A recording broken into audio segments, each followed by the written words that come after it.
So welcome back to the pad. I'm joined by Envision Racing driver Nick Cassidy. So we're approaching the halfway point of the season. You've had a pretty strong start, especially the last few races, good momentum.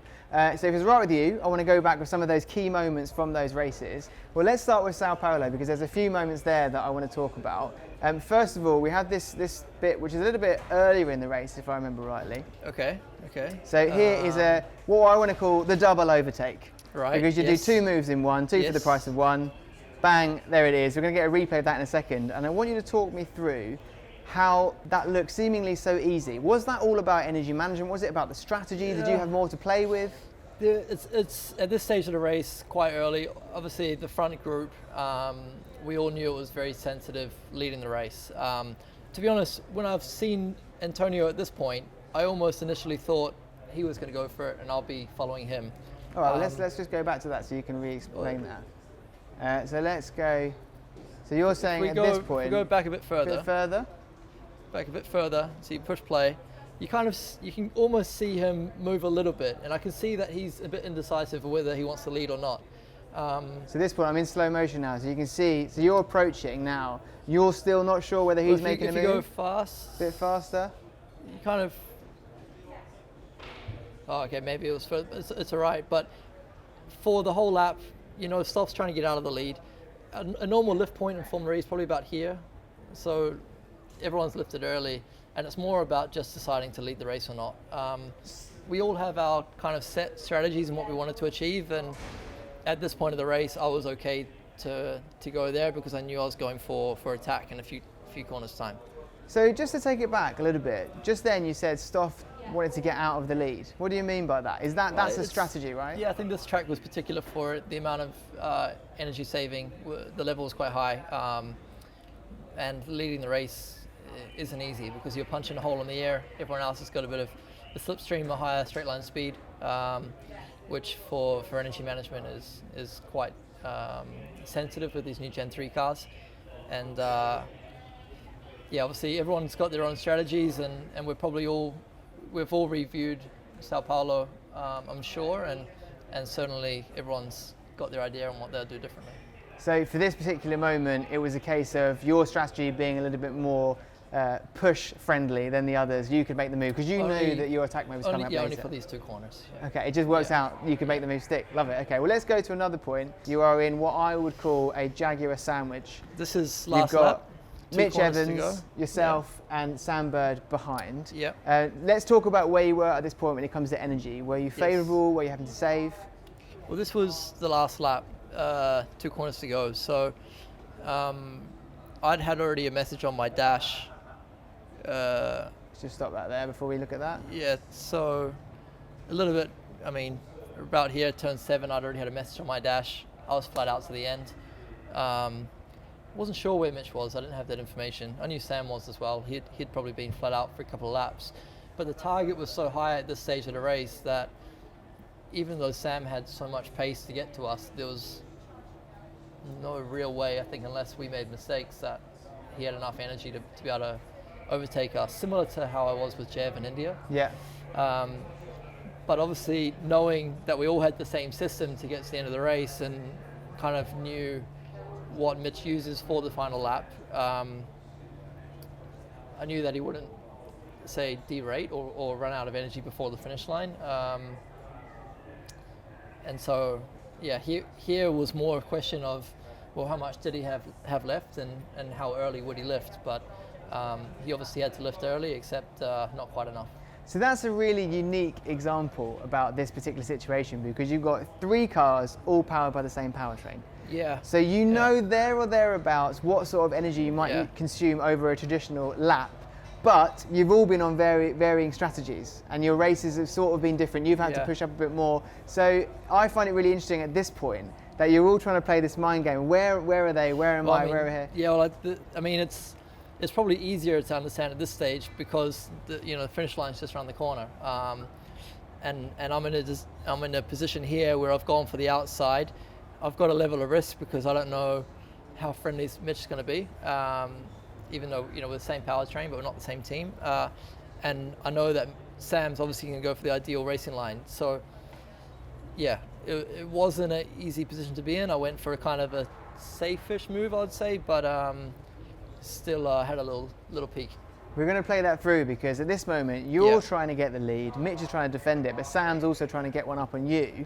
Yeah. And you actually have this position here. This is at the end of the race, super tight end. We're going to go back to an onboard on that moment because you come so close. Look, here we go. You come flying up the end. Now, at this point, from this angle, we're going to see the other angle in a second. Yeah.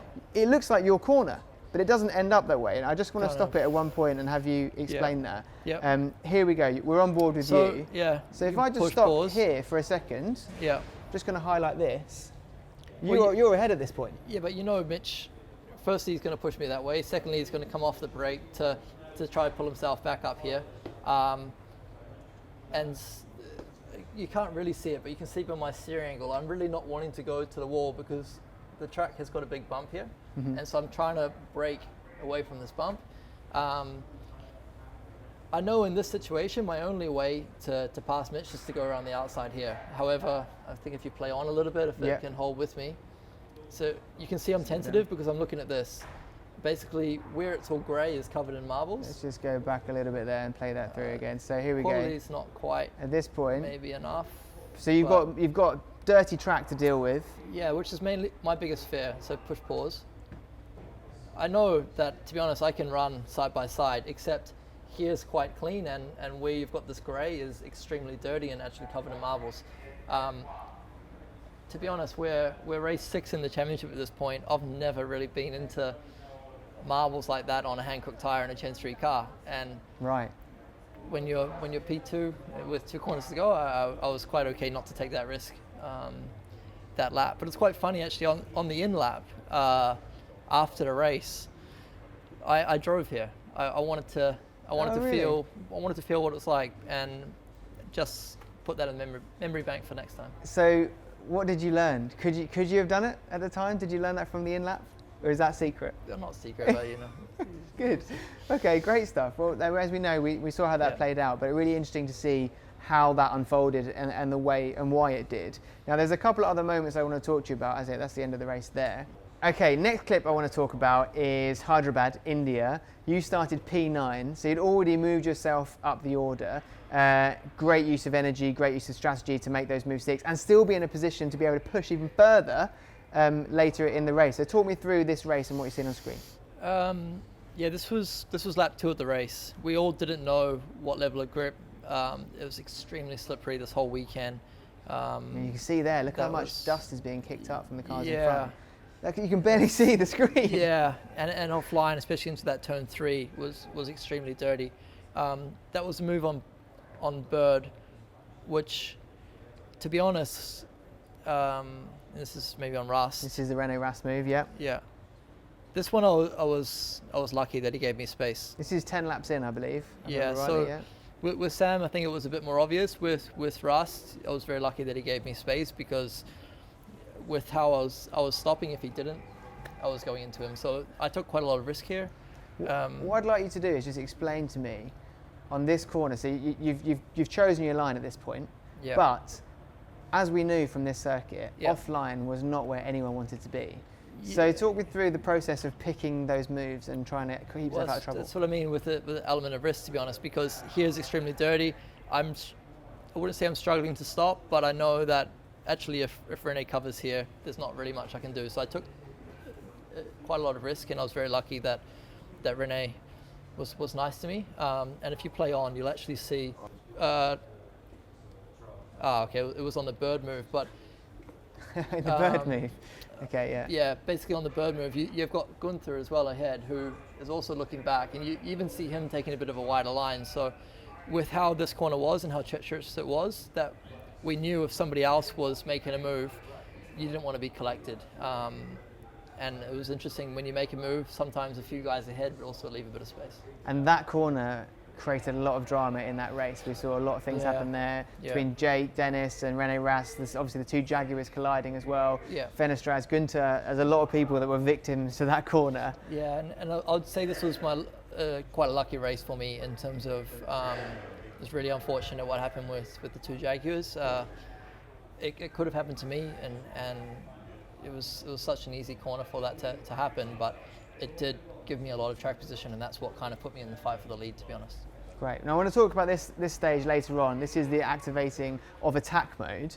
I'm going to play it through kind of frame by frame because this is just, it's very good work. You've hit the sensors on the money. Yeah. And obviously the idea being at this point, let's just wait there. We stop that there. The idea being at this point is that you want to limit your positions lost, right? Yeah. So tell me if I'm wrong, but you're going to look to come round into there, or maybe around nearabouts, just tuck behind here, try and avoid that position. Doesn't necessarily work that way out, but there's another car that you need to make sure you're ahead of, your teammate. Yeah.